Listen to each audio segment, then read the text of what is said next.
प्यारे बच्चों, कैसे हो सब लोग। आज एक नई दिन की शुरुआत और नई वर्कशीट के साथ। मुझे उम्मीद है तुम सब लोग भी वर्कशीट का वेट कर रहे होंगे।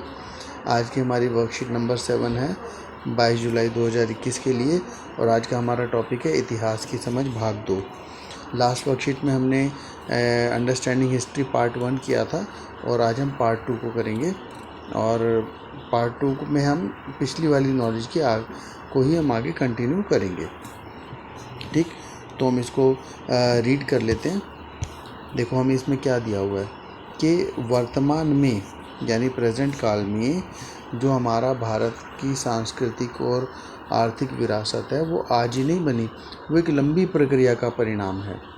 यानी भारत जो आज है वो हजारों साल में भारत का जो कल्चर डेवलप हुआ है, भारत का जो व्यापार डेवलप हुआ है, तब जाके भारत आज यहाँ पर पहुँचा है। और भारतीय इतिहास की शुरुआत कहाँ से कर सकते हैं हम भारतीय इतिहास की शुरुआत कर सकते हैं सिंधु घाटी सभ्यता के जन्म के साथ और आर्यों के भारत में आने के साथ। आर्य बाहर से आए या भारत के ही हैं, इस बारे में हिस्टोरियंस के बीच में कुछ मतभेद है। इंग्लिश में देख लेते हैं हम लोग। The present social economic and cultural heritage of India is the result of long process. बहुत लंबे प्रोसेस से आज हमारा कल्चर डेवलप हुआ है, हमारी हेरिटेज डेवलप हुई है, हमारी सोसाइटी डेवलप हुई है, और हमारा इकोनॉमिक सिस्टम डेवलप हुआ है। Indian history can be traced back to birth of Indus Valley civilisation and arrival of Aryan to India. ठीक, अब जो हमारा दो फेज में हम इस पूरे हिस्से को बांट सकते हैं। नंबर 1 है प्री वैदिक और नंबर 2 है वैदिक। वैदिक पीरियड वो जहाँ पर हमारे वेदास रूल कर रहे थे। हमारे 4 वेद हैं और चारों वेद का जो समय है उसमें जो चीज़ें दी गई हैं वो वैदिक पीरियड, और उससे पहले का प्री वैदिक पीरियड। हिंदी में ही बता देता हूँ। देखो आमतौर पर इस चरण को 2 हिस्सों में बांटते हैं पूर्व वैदिक और वैदिक युग। ठीक, वैदिक युग शब्द बना है वेद से।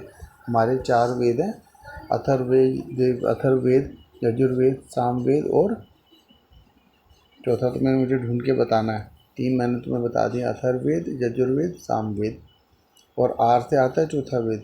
वो तुम लोग मुझे सोच के बताओगे, कमेंट में लिख देना अगर किसी को समझ में आता है तो चौथा वेद कौन सा है।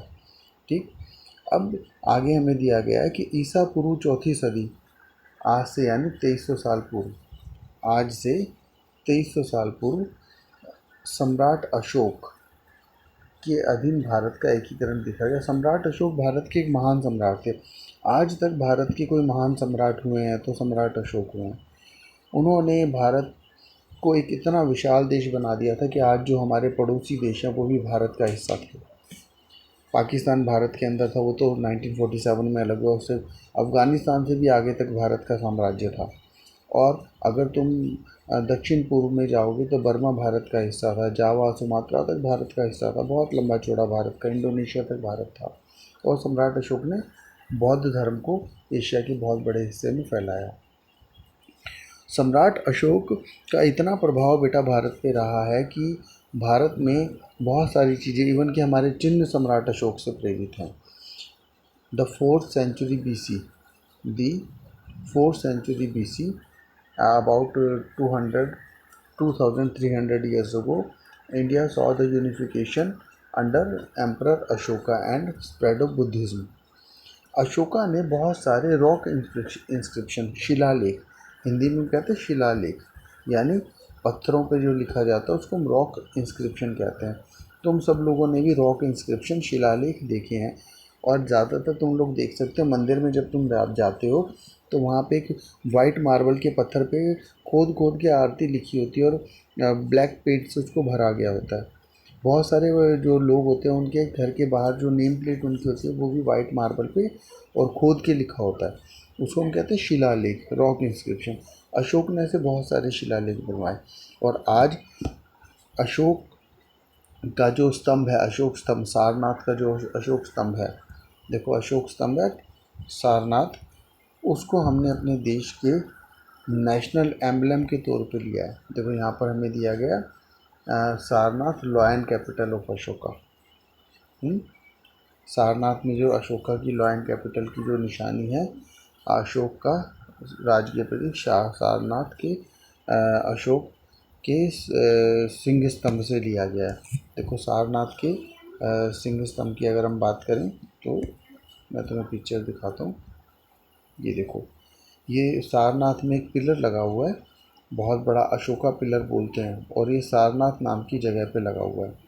और इस अशोका पिलर के, ये देखो ये अशोका पिलर है सारनाथ का, और इसके टॉप पे इसके टॉप पर ये आकृति बनी हुई है। ये हमारा 4 शेरों की मूर्ति है। इसके 3 शेर हमें एक बार में नज़र आते हैं, चौथा शेर पीछे की तरफ है तो इसलिए वो दिखता नहीं है। और इसके नीचे चक्र बना हुआ है, धर्म चक्र, जो हमारे राष्ट्रीय झंडे में भी होता है। देखो भी 24 तीलियों वाला चक्र, इसे धर्म चक्र भी कहते हैं।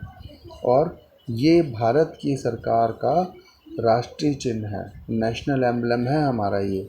हमारा जहाँ पे भी ये एम्बलम लगा होता है यानी वो चीज़ भारतीय है। तुम देखोगे भारत के सभी नोटों पे ये एम्बलम होता है। भारत के राष्ट्रपति की ये निशानी होती है, प्रधानमंत्री की, राज्यों के मुख्यमंत्री, राज्यपाल, सभी जगह निशानी बनी होती है। तो अशोक चक्र और भारत की ये 4 शेरों वाली मूर्ति यानी हमारा राष्ट्रीय प्रतीक, ये इसको हमने अपने देश का प्रतीक बनाया है। सोचो सम्राट अशोक का कितना प्रभाव रहा होगा भारत पे, और सम्राट अशोक कितने महान सम्राट रहे होंगे भारत के। अब हम आगे डिस्कस करते हैं वर्कशीट को। भारत में अलग अलग धर्म आज हम देखते हैं। शुरू में सारे धर्म भारत में नहीं थे, शुरू में ये सारे धर्म भारत में शुरू से नहीं रहे हैं। पहली सदी में भारत में ईसाई धर्म आया। देखो ईसाई धर्म भारत में पहुंचा, और ये सीरिया के, आज जो सीरिया है जिसका हम बहुत नाम सुनते हैं, सीरिया के ईसाई व्यापारियों के साथ ईसाई धर्म भारत पहुंचा। क्रिश्चियनिटी फर्स्ट सेंचुरी में इंडिया में आई, और कौन सी जगह पे आई, उस जगह का नाम था केरल। ठीक, इंग्लिश में भी बच्चों को बता देता मैं तुम्हें। देखो यहाँ पर हमें दिया हुआ है कि Christianity reached Kerala with Syrian traders during first century. ईसाई धर्म क्रिश्चियनिटी पहले आई, उसके बाद 8th सेंचुरी में भारत में इस्लाम आया, और इस्लाम भी पहले कहाँ पर आया, केरला में। ठीक, भारत में शुरू में सब लोग हिंदू लोग रहते थे, उसके बाद भारत में कुछ लोग कुछ लोगों ने बौद्ध धर्म अपना लिया, जैसे सम्राट अशोक, जैन धर्म आया, और फर्स्ट सेंचुरी एडी में हमारे भारत में क्रिश्चियनिटी आई, और उसके बाद 8th सेंचुरी में हमारे भारत में इस्लाम आया। ठीक, इसके जो बीच का पीरियड है, जो गुप्ता डायनेस्टी का पीरियड है, उसे भारत का गोल्डन पीरियड कहा जाता है। देखो गुप्ता डायनेस्टी का पीरियड गोल्डन पीरियड भारत में कहा जाता है। ठीक है, और इस्लाम धर्म कैसे आया, अरब ट्रेडर्स के साथ आया, अरब व्यापारियों के साथ आया केरला से। क्रिश्चियनिटी किसके साथ आई थी, सीरियन ट्रेडर्स के साथ। सीरिया देश का नाम है, सीरिया के व्यापारियों के साथ भारत आई थी। अब देखो यहाँ पर तुम्हें एक चीज़ देखनी बहुत ज़रूरी है कि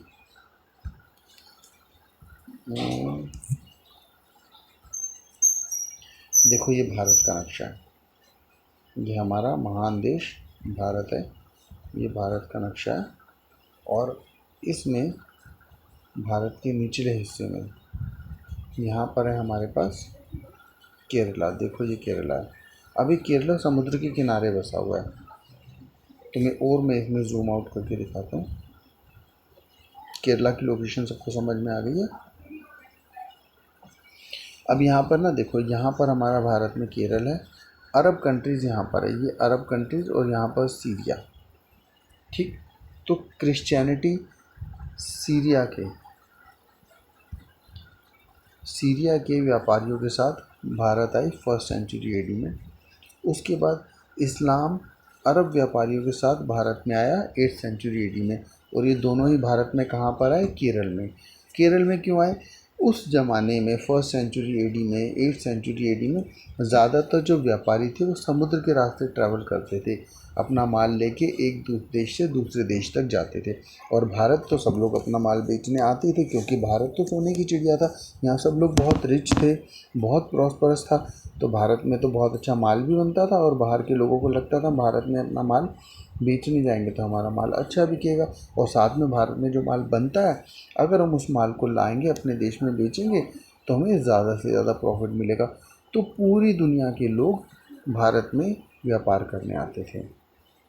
इसी क्रम में जब सीरिया से लोग भारत आए तो वो अपने साथ क्रिश्चियनिटी ले आए, ईसाई धर्म ले आए। और जब अरब से लोग भारत आए तो वो अपने साथ इस्लाम धर्म ले आए। और ये सब लोग आए कहाँ पर? केरल में। केरल में आज भी बहुत अच्छे मसाले मिलते हैं, दालचीनी, इलायची, लौंग, काली मिर्च। ये मसाले केवल भारत में पाए जाते थे, पूरी दुनिया इन मसालों की दीवानी थी। तो ये लोग मसालों के लालच में मसालों का एक्सपोर्ट इंपोर्ट करने के लिए भारत आते थे। जब भारत आए तो अपने साथ धर्म भी ले आए। और भारत के लोगों का तो दिल बहुत महान है ना, हम सबको अपनाते हैं। तो हमने उन दोनों धर्मों को भी अपना लिया और अपने देश में शामिल कर लिया। ठीक, हम उसमें रच बस गए। अब बेटा आगे हम चलते हैं दिल्ली सल्तनत पर। देखो, दिल्ली सल्तनत एक बहुत इम्पोर्टेंट सल्तनत रही है हमेशा से। और दिल्ली सल्तनत के राजा होते थे चौहान राजा। चौहान राजाओं को मुग़लों ने हराया और यहाँ पर मुग़ल एम्पायर एस्टेब्लिश कर दी। और मुग़ल एम्पायर के जो राजा हुए थे, अकबर, शाहजहाँ, ये सब राजा हुए। और उससे पहले भारत के जो राजा हुए, देखो, राष्ट्रकूट, परिहार, पल्लव, सातवाहन, परमार्स, अहोम, चोलास, पांड्यास, ये सारे भारत के राजा हुए। और भारत के राजाओं में जब मुग़ल आए भारत में, मुग़ल बाहर से आए थे बेटा, सेंट्रल एशिया से कुछ लोग मानते हैं, मंगोल से कुछ लोग मानते हैं। मुग़ल भारत में आए तो उन्होंने दिल्ली के चौहान राजाओं को हराया और उसके बाद उन्होंने दिल्ली पर राज किया। हिंदी में इसी चीज़ को हम कर लेते हैं कि दिल्ली के चौहानों को हराकर दिल्ली सल्तनत की नींव रखी। 320 वर्ष बाद यहाँ मुग़ल साम्राज्य स्थापित हुआ। ठीक, इस काल में भारत में एक बार फिर राजनीतिक एकता का बड़ा पैमाना हासिल किया। मुग़लों ने लगभग भारत के बहुत बड़े हिस्से को जीत लिया था, तो फिर से पूरा देश एक साथ उन्होंने एरिया को मिला दिया था। और भारत में राष्ट्रकूट, प्रतिहार, पाल, चालुक्य, सातवाहन, परमार, अहोम, चोल, पांड्या, विजयनगर साम्राज्य भी फले फूले। देखो, इन साम्राज्यों को अगर मैं तुम्हें मैप पे दिखाऊं तो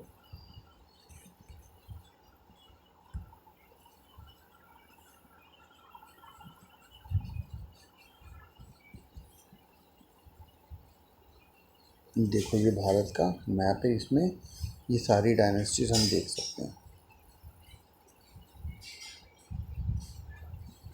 ये देखो, सातवाहन डायनेस्टी, शक्स, पल्लवास, ये पंचालास, कौशल, कलिंग, पांड्यास, चेरास। ठीक, और यहाँ पर हमारी अहोम डायनेस्टी रहेगी। और कुछ जगह नंबर्स लिखे हुए हैं, वो नंबर्स हम यहाँ से देखकर उन डायनेस्टीज़ का पता कर सकते हैं। ये अलग अलग राजा, कुषाण राजा, देखो ऊपर वाले हिस्से में कुषाण राजा। तो अलग अलग डायनेस्टी और अलग अलग राजा भारत में रहे समय समय पर। पूरे भारत पर एक साथ सम्राट अशोक का राज रहा, जिन्होंने पूरे भारत पर एक साथ राज किया। और उसके बाद जब मुग़ल आए तो मुग़लों का भारत के बहुत बड़े हिस्से पर राज रहा। पूरे भारत पर सम्राट अशोक जितना बड़ा राज किसी का नहीं रहा, मुग़लों का रहा। उसके बाद सेकंड नंबर पर मुग़ल आते हैं अशोक के बाद। तो तुम लोग यहाँ से बहुत अच्छे से इन सारी डायनेस्टीज़ के नाम देख सकते हो, नोट कर सकते हो, इसका स्क्रीनशॉट ले सकते हो, तुम्हें काम आएगा। अब हम वर्कशीट को आगे करते हैं। इस ज़माने में, इस काल में भारत में ना बहुत बड़ी बड़ी इमारतें बनी हुई। देखो भाई, भारत के पुराने ज़माने में जो मंदिर बने हुए वो आज भी आर्किटेक्चर का एक्सीलेंट एग्जाम्पल है। ऐसा आर्किटेक्चर तुम्हें पूरे वर्ल्ड में नहीं मिलता। और जब मुग़ल आए भारत में उसके बाद भी बहुत सारी इमारतें बनी, जैसे कुतुब मीनार, लाल किला, ताजमहल। और उससे पहले बनी कंदरिया महादेव मंदिर, तंजावुर का राजराजेश्वर मंदिर, दिलवाड़े के जैन मंदिर, बहुत सुंदर बने हुए हैं दिलवाड़े के जैन मंदिर, चित्तौड़ का विजय स्तंभ, ठीक है।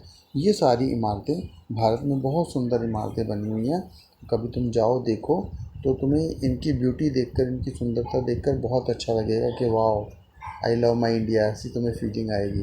देखो यहाँ दिया है Qutub Minar, Red Fort, Taj Mahal, Kandariya Mahadev Temple, Raja Rajeshwar Temple of Thanjavur, Jain temples of Dilwara और विजय स्तंभ ऑफ चित्तौड़गढ़ में बना हुआ बेटा विजय स्तंभ। यहाँ पर कहाँ कहाँ पे कौन कौन सी बिल्डिंग बनी है, इसका देखो मैंने तुम्हारे लिए एक लिस्ट निकाली है। देखो ये लिस्ट है कि कहाँ कहाँ पर कौन कौन सी बिल्डिंग है और किसने बनवाई। नालंदा यूनिवर्सिटी उस समय की बहुत बड़ी यूनिवर्सिटी थी और ये गुप्ता डायनेस्टी ने बनाई और नालंदा बिहार में डायनेस्टी है। जगन्नाथ टेम्पल उड़ीसा के पुरी में है, किंग अनंत वर्मन ने इसको बनवाया था। Ajanta caves, Agra fort Mughal emperor Akbar ने बनवाया और ये आगरा उत्तर प्रदेश में है। ताजमहल शाहजहाँ ने बनवाया, आगरा के उत्तर प्रदेश में है। ठीक, अजंता केव सातवाहन डायनेस्टी ने बनवाया, औरंगाबाद महाराष्ट्र में है ये। तो ऐसे करके तुम्हें इस लिस्ट में बहुत सारी इमारतें और कहाँ पर वो हैं वो सब दी गई है। तुम वीडियो को पॉज करके इन इमारतों के नाम लिख सकते हो और कहाँ पर हैं, किसने बनवाई, ये सारी चीज़ें तुम इसमें लिख सकते हो। ये देखो इसके अंदर और भी नाम दिए गए हैं। गोल्डन टेम्पल अमृतसर पंजाब में है, दिलवाड़ा टेम्पल जो अभी हमने नाम पढ़ा, वास्तुपल तेजपाल माउंट आबू राजस्थान में है ये। ठीक, ये सारी इमारतें भारत में हैं और बहुत सुंदर इमारतें। कभी तुम्हें मौका लगे देखने जाने का तो ज़रूर देखने जाना। अब हम आगे चलते हैं बेटा इस वर्कशीट पे। यहाँ तुम्हें 3 पिक्चर्स दी गई हैं। पहला ना ये चैतन्य देव महाराज की पिक्चर्स है। दूसरी में रहट है। रहट एक ना मैकेनिज़्म होता है कुएं से पानी निकालने का। इसमें बैल को बांध दिया जाता है, बैल चारों तरफ चलता रहता है और रहट से निकल निकल के पानी नहर से आता रहता है। और तीसरी पिक्चर है अकबर। अकबर डिस्कशन कर रहा है अपने कुछ दरबारियों के साथ। हिंदी में भी तुम्हें बता देता हूँ। चैतन्य देव की ये बता भक्ति मूवमेंट के समय के, जिस समय भगवान की भक्ति में लीन और दीन दुनिया से परे ये लोग भगवान की भजन कीर्तन में मस्त हैं। देखो कुछ लोग ढोल बजा रहे हैं, भगवान का भजन कीर्तन गा रहे हैं। इन्हें सांसारिक मोह माया से, लड़ाई झगड़े से कोई लेना देना, इनकी वो भगवान की भक्ति में लीन है ये। दूसरे नंबर पर हमें रहट की फ़ोटो दी हुई है और तीसरे नंबर पर अकबर की फ़ोटो दी हुई है। अब यहाँ पर ना एक चीज़ और नोट करने वाली है तुम्हारी कि यहाँ पर हमें दिया हुआ है कि गुरु नानक देव जी ने सिख धर्म शुरू किया। कबीर, मीरा, चैतन्य देव, सूरदास ये भक्ति धारा के हमारे संत थे। इन्होंने समाज की बुराइयों को दूर किया और समाज को एक नई दिशा दी।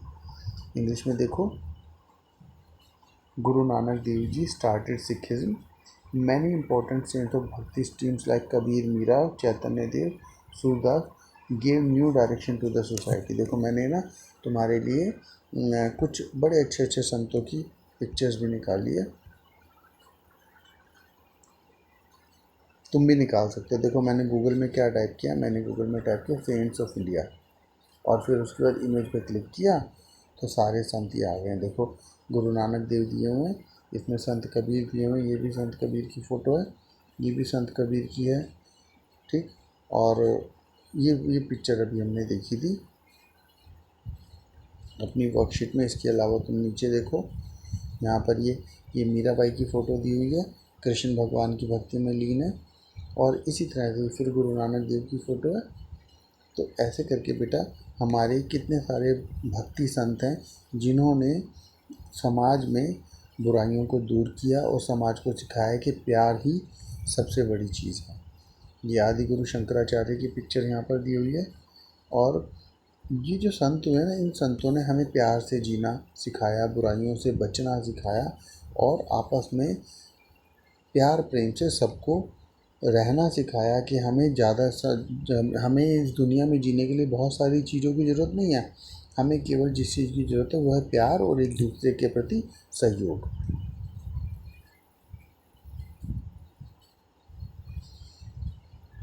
हमें बेटा आगे दिया हुआ है, this was the golden period of India in the field of agriculture, products, handicraft, sculptures, trade and architecture, cotton and silk clothes along with the spices of India continued to attract traders from all over the world। देखो ये जो sentence है ना, इसको तुम्हें बहुत ध्यान से पूरी बात को बहुत ध्यान से पढ़ना है। देखो यहाँ से लेके यहाँ तक, ये हटा दो, ये आधी लाइन और एक ये तो 2.5 लाइन, ये ध्यान से पढ़ो कि ये इंडिया का गोल्डन पीरियड था। इस समय में इंडिया में बहुत अच्छी खेती होती थी, हैंडीक्राफ्ट बहुत अच्छे बनते थे, मूर्तियाँ बहुत अच्छी बनती थी, ट्रेड इंडिया का बहुत अच्छा था, बिल्डिंग्स इंडिया में बहुत अच्छी बनती थी। इंडिया का कॉटन और सिल्क का क्लोथ, यानी कॉटन का कपड़ा और रेशम का कपड़ा, इसकी पूरे वर्ल्ड में बहुत डिमांड थी। और इसके साथ साथ इंडिया के जो मसाले थे उसके लिए पूरी दुनिया के लोग पागल थे, बावले थे। इवन कि तुम्हें यकीन नहीं आएगा कि इंडिया से कंपटीशन रहता था कि कौन ट्रेड करेगा सबसे ज़्यादा।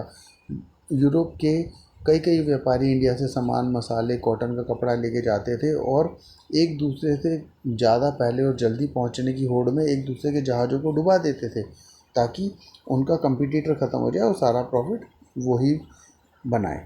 देखो हिंदी में कर लेते हैं। यह काल कृषि उत्पादों, हस्तकला, मूर्तिकला, व्यापार तथा स्थापत्य कला के क्षेत्र में भारत का स्वर्णिम काल रहा। भारत में गर्म मसालों के साथ सूती, रेशमी कपड़े पूरी दुनिया से व्यापारियों को आकर्षित करते रहे। अब हमें छोटे छोटे 5 प्रश्न दिए हुए हैं। पहला प्रश्न है, भारत की धार्मिक विरासत की संपन्नता को पहचान कर लिखिए। देखो भारत की धार्मिक विरासत की जब हम बात करेंगे ना, तो हम इसमें कई चीज़ों को एक साथ लेंगे। भारत में शुरू से हिंदू धर्म था, उसके बाद सम्राट अशोक ने भारत में बौद्ध धर्म का प्रसार किया। पहली सदी में ईसाई धर्म भारत आ गया। 8वीं सदी में भारत में इस्लाम धर्म आ गया, ठीक। और उसके बाद दिया हुआ हमें गुरु नानक देव जी ने सिख धर्म शुरू किया। तो यहाँ पर ये जो तुम्हें गोले नज़र आ रहे हैं, इसमें एक चीज़ रह गई है हिंदू धर्म के बारे में कि सबसे पहले हिंदू धर्म, बौद्ध धर्म, ईसाई धर्म, इस्लाम और सिख धर्म। तुम इन 5 चीज़ों के बारे में लिख दोगे तो पहला क्वेश्चन तुम्हारा हो जाएगा। इंग्लिश में भी हम लोग डिस्कस कर लेते हैं। Identify the richness of religious heritage of India and write down. सबसे पहले हम हिंदुज़म की बात करेंगे, उसके बाद हमारा अशोका ने बुद्धिज़्म को प्रोपोगेट किया, बुद्धिज़्म को स्प्रेड किया। देखो अशोका एंड बुद्धिज़्म यहाँ दिया हुआ है। उसके बाद हम बात करेंगे क्रिश्चियनिटी की, केरला में आई सीरियन ट्रेडर्स के साथ। सेकंड सेंटेंस हमारा ये हो जाएगा। देन इस्लाम इंडिया आया और फिर गुरु नानक देव जी ने सिखिज़्म को स्टार्ट किया। और आज भी भारत में इतने सारे धर्म आराम से पीसफुली मिल के रहते हैं। भारत, पूरी दुनिया में कोई ऐसा देश नहीं है भारत के अलावा जहाँ इतने सारे धर्म और वो लोग आराम से भी रहते हैं। सब लोग एक दूसरे को मारते काटते रहते हैं, लेकिन भारत एक ऐसा देश है, पूरी दुनिया हैरान है कि भारत में सब लोग पीसफुल कैसे रह लेते हैं, लेकिन हम लोग रहते हैं एक दूसरे से प्यार करके, बहुत आराम से रह लेते हैं। सेकेंड है ईसाई व इस्लाम धर्म के सबसे पहले केरल आने के क्या कारण हो सकते हैं। देखो भाई, कारण मैंने तुम्हें मैप दिखाया था कि ईसाई धर्म और इस्लाम धर्म, Christianity and Islam, what can be the reasons for coming of Christianity and Islam to Kerala first, कि केरल में ही पहले क्यों आए वो लोग। मैंने तुम्हें बताया था कि वो लोग ट्रेड करने आते थे, और ट्रेड करने का रूट क्या था, सी रूट, पानी के रास्ते से आते थे शिप्स में बैठ के, और केरल में उन्हें बहुत अच्छे मसाले मिलते थे और इसलिए सबसे पहले वो केरला ही आते थे। और जब साउथ से आते हैं तो केरला भारत का एंट्री पॉइंट माना जाता है, तो केरला में ही वो लोग पहले आए। किस लिए पहले आए, 2 रीज़न है। सबसे पहले तो वो शिप से आते थे, और शिप से केरला क्योंकि समुद्र के किनारे कोस्टल स्टेट है केरला, वहाँ पर पहुँचना आसान था। सबसे पहले केरल ही टच में आता है इंडिया जब हम पहुँचते हैं। सेकेंडली वो लोग मसालों के लिए भी पहले केरल को ही अप्रोच करते थे, पहले केरल ही पहुँचते थे। थर्ड क्वेश्चन है, list some historical buildings of India with their location, builders and their speciality. Bharat की कुछ ऐतिहासिक इमारतों की सूची उनके स्थान, निर्माता और विशेषताओं के साथ बनाइए। देखो मैंने तुम्हें लिस्ट अभी दिखाई थी, बहुत उसमें लिस्ट में किसने बनाई, कहाँ बनी, ये पूरी लिस्ट है। उस लिस्ट को मैंने स्लो भी किया था ताकि तुम लोग स्क्रीनशॉट ले लो। और अगर अभी तुम वापस जाके वीडियो को पॉज करके उस वहाँ से थर्ड क्वेश्चन को बहुत आराम से कर सकते हो। इसमें तुम कोई भी 10 बिल्डिंग्स लिख देना, पूरी बड़ी लिस्ट उतारने की ज़रूरत नहीं है। 10 बिल्डिंग कोई भी लिख देना जो तुम जानते हो, पहचानते हो, जो ऊपर भी आई हैं, ऊपर जो हमारी लिस्ट में आई ना, ये बिल्डिंग्स बहुत सारी आई हैं, यहाँ से कोई भी तुम 10 बिल्डिंग्स लिख देना। अभी देखो यहाँ पर ये बिल्डिंग्स के नाम तुम्हारे आए हैं, इनको ले लेना और उस लिस्ट में से भी कोई 10 बिल्डिंग्स लिख देना। फोर्थ क्वेश्चन है, भारत विदेशी व्यापारियों को सदैव आकर्षित करता रहा, इसके कारण बताइए। विदेश के व्यापारियों को भारत हमेशा बुलाता रहा है। खींचे चले आते हैं विदेश के व्यापारी, किस लिए चले आते हैं खींचे हुए? सूती कपड़े के लालच में। सूती कपड़ा बहुत अच्छा मिलता है भारत में, सूती कपड़ा लेने, रेशमी कपड़ा लेने और मसाले लेने। इंग्लिश में बात कर लेते हैं। Why had India been attracting foreign traders since ages? Foreign traders को इंडिया में क्या मिल रहा है भाई? कॉटन क्लोथ मिल रहा है, सिल्क क्लोथ मिल रहा है और स्पाइसेस मिल रहे हैं जो पूरी दुनिया में कहीं नहीं मिलते थे। विदेशों में कॉटन पैदा होता है लेकिन उसका फाइबर बहुत मोटा होता है। आज भी इंडियन कॉटन की बहुत डिमांड है। और इंडियन मसालों की आज भी, इंडिया के जो मसाले, ऐसे मसाले कहीं होते नहीं। पूरी दुनिया सब्जियों को या जो नॉनवेज वो खाते हैं उसको उबालते हैं, उसमें नमक डालते हैं और खा लेते हैं। अब थोड़े बहुत मसाले वहाँ पे डेवलप होने लगे, फिर भी उसमें उतना टेस्ट नहीं आता जो इंडिया के मसालों में टेस्ट है। नेक्स्ट हमारा क्वेश्चन है, on the map of India mark the important empires establish in different parts of India with the first century onward. अब देखो 5वें क्वेश्चन के लिए मैंने तुम्हें मैप दिखाया था अभी, उस मैप में सारी डायनेस्टीज़ अच्छे से मार्क की हुई, सारी एम्पायर्स अच्छे से मार्क की हुई हैं। उस मैप को तुम देख के, इंडिया के एक मैप में, इंडिया का तुम इसके लिए फिज़िकल मैप ले लेना, पॉलिटिकल मैप नहीं लेना, प्राकृतिक नक्शा लेना इंडिया का। और उसमें 5वां क्वेश्चन, भारत के मानचित्र में विभिन्न साम्राज्यों व शासकों के क्षेत्र दर्शाइए। तो 5वां क्वेश्चन तुम बड़े आराम से उस मैप को देख के यहाँ पर कर सकते हो। तो मुझे उम्मीद है बेटा तुम सब लोगों को बहुत अच्छे से समझ में आ गई होगी। कोई प्रॉब्लम होने पे तुम लोग मुझे कॉल कर सकते हो, मैसेज कर सकते हो, जो तुम्हें कंफर्टेबल हो। लेकिन रुकना नहीं है, हिचकिचाना नहीं है, अपना ध्यान रखना है, अपनी केयर करनी है, अपने पेरेंट्स का ख्याल रखना है और हमें उसके साथ साथ पढ़ाई भी करनी है। फिर कह रहा हूँ, कोई भी दिक्कत होने पर तुम लोग मुझे कॉल कर सकते हो, फ़ोन करके बात कर सकते हो, क्वेश्चन पूछ सकते हो, आंसर हम लोग डिस्कस कर सकते हैं, कोई भी प्रॉब्लम हम लोग डिस्कस कर सकते हैं। लेकिन हमें अपना ख्याल रखना है और अच्छे से पढ़ाई करनी है। थैंक यू बेटा।